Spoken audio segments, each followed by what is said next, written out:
Sampurasun, salam sejahtera, salam bahagia, kanggo dulur-dulur sadaya di mana wae ayana.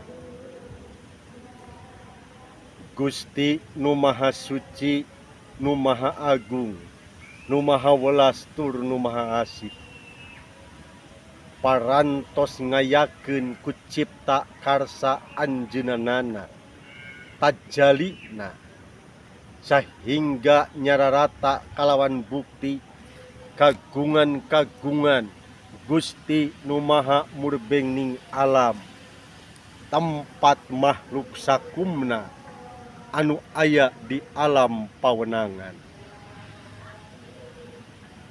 Mangka kawajiban urang tumarima jeung ditarimakeun anu ngandung harti kecap rasaning syukur.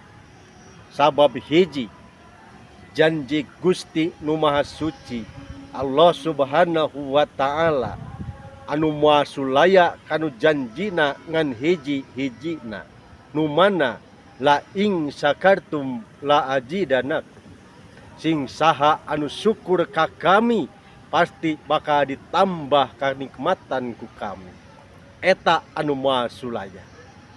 Mangka urang salaku Islam, salaku urang Muslim nu gumelar di alam dunya, urang sumerah diri ku kalawan ngajalankeun urang rasa syukur tumarima jeung narimakeun kadarna datning Gusti nu Maha Murbengning alam.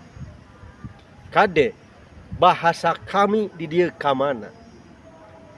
Ieu nu paling kedah jeli.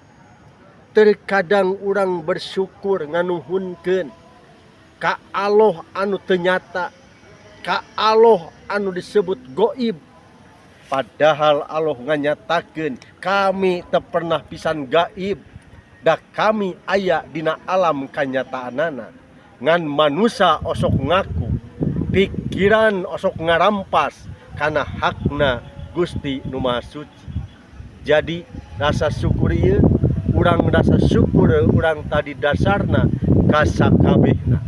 Sabab sadayana angin wujud nyata tajalina Gusti nu Maha Suci Allahu Subhanahu wa Ta'ala.